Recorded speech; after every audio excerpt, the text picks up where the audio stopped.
Snap, c'était fini, les gars. Fini Snap, fini les réseaux. Frère, je me suis rendu compte qu'il y avait beaucoup plus important que Snap, que tout le reste, la sécurité de mon fils, la sécurité de ma famille, voilà. Et ça n'a pas de prix. Voilà, apparemment, pour ceux qui m'ont fait l'homejacking, pour eux, ça a un prix. Voilà, hein, donne temps et on te laisse tranquille, on fait pas de mal à ta famille, tout ça. Putain, voilà. Ouais, frère, c'est incroyable. Voilà, là, je voulais même plus rentrer à la maison. On voulait même plus rentrer.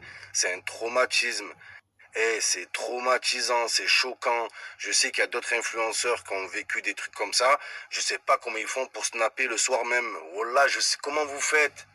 Comment vous, ouais, voilà, présentez-moi votre psy, voilà. Moi, ça fait faire 5 jours, je m'en suis toujours pas remis.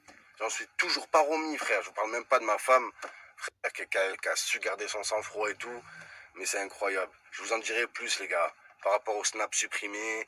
C'était pas de la jalousie, ils voulaient quelque chose en échange, les gars. Voilà.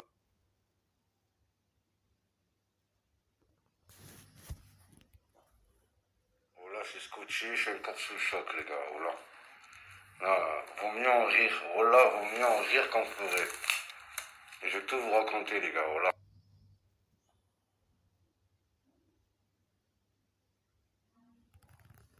Rien de faire comme si tout allait bien, clairement ça va pas. Aujourd'hui ça va pas les gars, j'ai perdu le sens de l'humour. Voilà. Vous savez que je vous parle jamais de ma vie privée, jamais. Quand j'ai des soucis, je les garde pour moi. Jamais je viens en story, je pleure, les gars, il s'est passé ça dans ma famille, jamais les gars. Mais là, je suis obligé. Je suis obligé, je peux pas faire semblant, je peux pas faire comme si rien ne s'était passé. Ça serait une double victoire pour ceux qui m'ont fait ça, à moi et ma famille. Voilà les gars, ça a touché à la chose la sacrée pour moi, la plus sacrée les gars. Je vous dis direct les gars, il n'y a pas eu de blessés, il n'y a pas eu de dommages physiques. Et voilà que, vous regardez dernièrement, ça arrivait à Bernard Tapie et sa femme, eux ils ont été fracassés nanani. Ça n'est pas arrivé jusqu'à là les gars, voilà. Et vraiment je remercie Dieu qu'on n'en soit pas arrivé là, mais je vous jure c'est traumatisant. Je vais tout vous raconter, je vais tout vous expliquer. Les gens proches de moi, mes meilleurs amis, les gens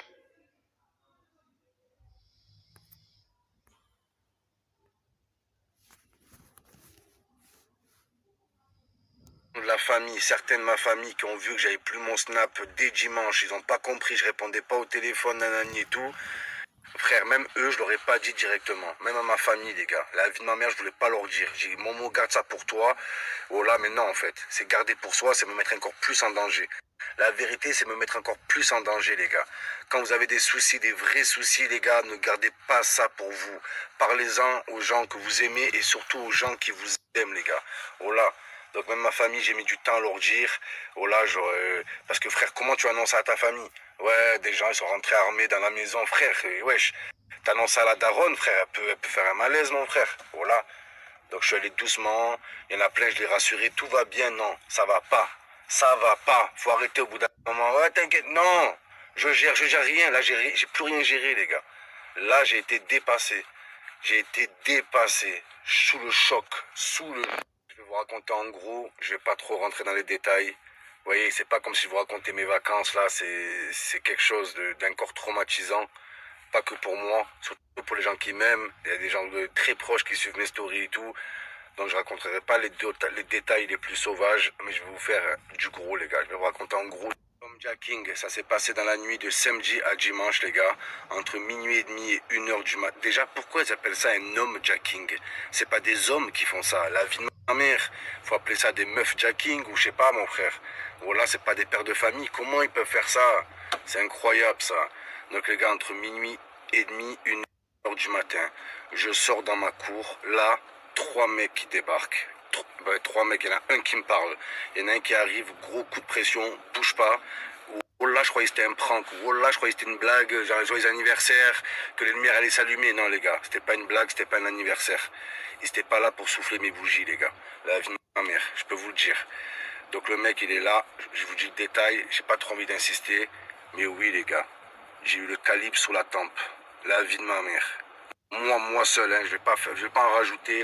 Moi seul, le calibre sous la tempe, les gars. Je peux vous dire que des sueurs froides. Oh là, des sueurs froides. Je me retrouve dans ma cour. Il y avait déjà les 3 gars qui étaient déjà à l'intérieur. C'est encore plus effrayant, les gars. Donc je vous dis, il y a un mec qui me braque.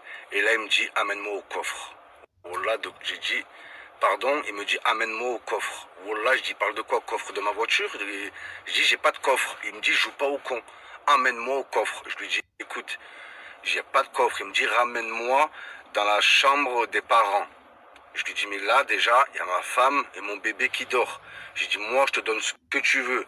Fais pas le mec, ça sert à rien, je vais pas faire le mec et tout. Je te donne ce que tu veux. Mais laisse ma famille en dehors de tout ça. Laisse ma famille en dehors de tout ça, le bébé, nanani, ça sert à rien. C'est juste, ça va me faire paniquer, t'auras rien, et personne n'aura rien au final. Donc, il m'accompagne, les gars, et c'est là que je vous dis que, là, ma femme, elle a eu vraiment un sang-froid incroyable. J'y vais, je lui explique. Je lui dis, écoute, panique pas. Il y a des gars dans la maison, prends le petit, mettez-vous dans une pièce, je m'occupe du reste.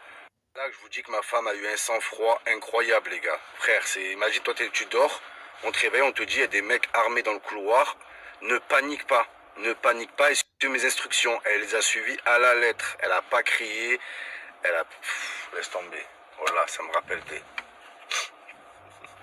Je me suis promis de ne pas pleurer. À ma femme de prendre le bébé, je les accompagne. On va dans une autre pièce. Là, le bébé, il était totalement endormi. C'est la chance, enfin la chance. Dans le malheur, c'est la chance qu'on a eue. C'est que le bébé, il a assisté à rien. Au pire, je l'aurais dit, c'est des invités, c'est tonton. Regarde tonton, oh là, j'aurais fait quelque chose, les gars. C'est sûr, frère. Mais en aucun cas, j'aurais paniqué dans mon gosse, c'est impossible. Donc là, ils me ramènent là où ils me disent. Donc apparemment, c'est des gens qui étaient renseignés parce qu'ils savaient très bien pourquoi ils venaient et où ils savaient où aller. D'accord? Mais en fait, ils croyaient savoir où aller. Il me dit, là, dans le dressing, il y a un coffre. Et en fait, les gars, là où je suis sûr que c'est ou quelqu'un que je connais, ou une équipe qui est venue travailler à la maison, les gars. Parce qu'en fait, dans mon dressing, il y a une partie, il y a un tiroir avec une plaque en fer au-dessus. Il y a une plaque en fer sur le tiroir. Mais en fait, c'est un casier en métal.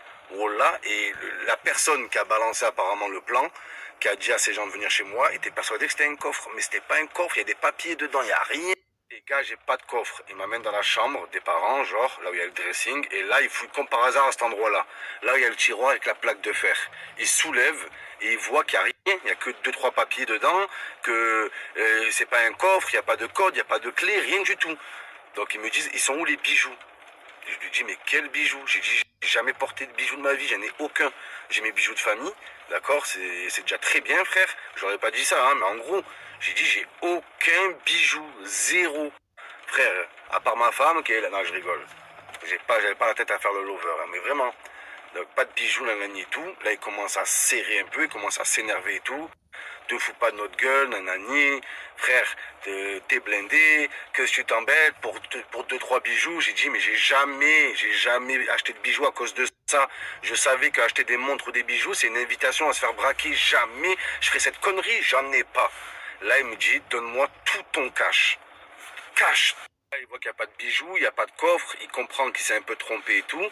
Il me dit, écoute, donne-moi tout ton cash. Tout le cash que tu as dans ta maison, tu me le donnes. Je lui dis, mais j'en ai pas. Quand j'ai du cash sur moi, c'est ce que je retire. Je retire à la banque et ça me fait du cash. Je suis pas un dealer, je suis pas un trafiquant de drogue, j'ai pas des liasses de billets à la maison. C'est un fantasme ça. Voilà, c'est du n'importe quoi. Je lui dis, je suis pas un trafiquant de drogue. Il m'a dit quoi? C'est là que j'ai compris. Il m'a dit, faire des blagues de nos jours, ça rapporte plus que la drogue. Wallah, ça m'a marqué cette phrase. Wallah, faire des blagues, ça rapporte plus que la drogue. En gros, tu vends des pochons d'humour, genre en gros, un délire comme ça, il me sort. Voilà, un délire de ouf. Donc là, je lui dis, j'ai pas de cash. Enfin, j'en avais un petit peu. J'avais, en gros, la vérité, les gars, j'avais quoi? 500 euros. J'avais 500 euros en liquide sur moi. Il me dit, donne-moi ta carte bleue. Je lui dis, écoute, frère, je te donne ma carte bleue. Wallah, si t'arrives à retirer 100 000, wallah, tu les... Dans tout ça, les gars, c'est que sur les 3 mecs, il y en a un que je pense avoir reconnu, mais c'est ma conviction. Mais dans la justice, la conviction, c'est pas une preuve, mais je suis sûr de moi, les gars. Je sais pas comment vous dire. Alors, un des 3 gars, il était petit. Petite taille, robuste, le petit robuste, les gars, la vie de ma mère. Le petit robuste, et comme par hasard sur les 3, c'est le seul qui n'a pas dit un seul mot, les gars. Un seul mot, et ça, cette histoire-là, elle a fini, peut-être à 3-4 heures du matin. Un peu plus de 3 heures du matin, les gars. Il n'a pas dit un mot de la soirée, pas un seul mot. Et les 3, ils avaient des cagoules, on voyait leurs yeux, et c'est le seul qui avait des lunettes de soleil par-dessus. Lunettes de soleil, petit robuste, trop bizarre, les gars. Il n'a pas dit un mot. Donc qu'est-ce qu'il fait le mec? Il me prend ma carte, il dit ben, je vais retirer tout ce que je peux. Ils partent à deux. Il y a un seul gars qui reste avec moi à la maison. Interminable calvaire.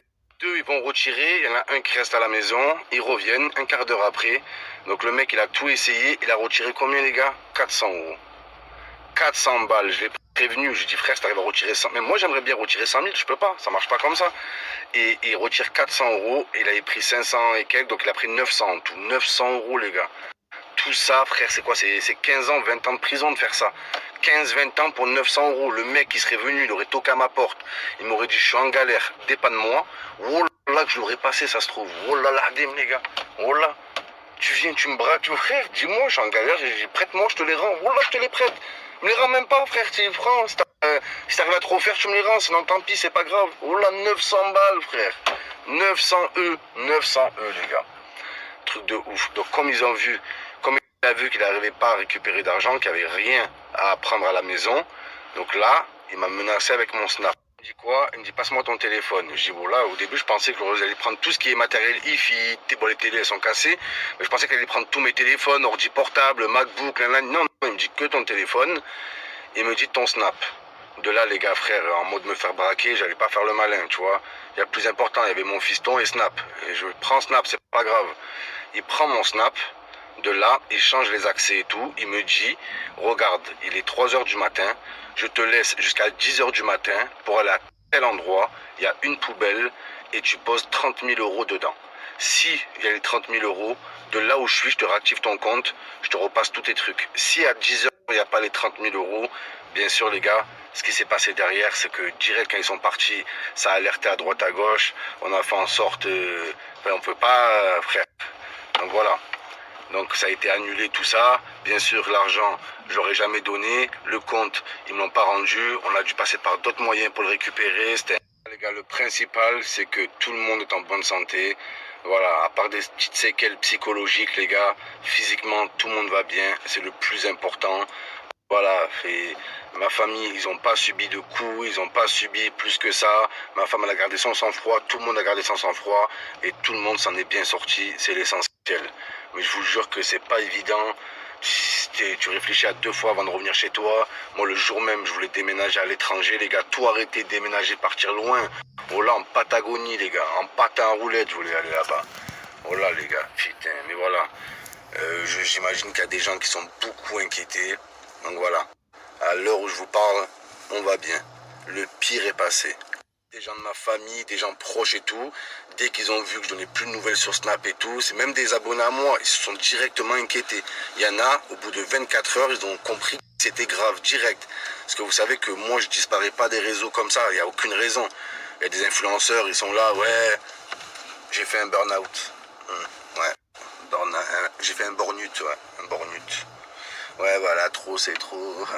J'ai saturé, bornute. La vie de ma mère, j'ai fait un burn-out. Arrête un peu. Oh là, ils font des burn-out.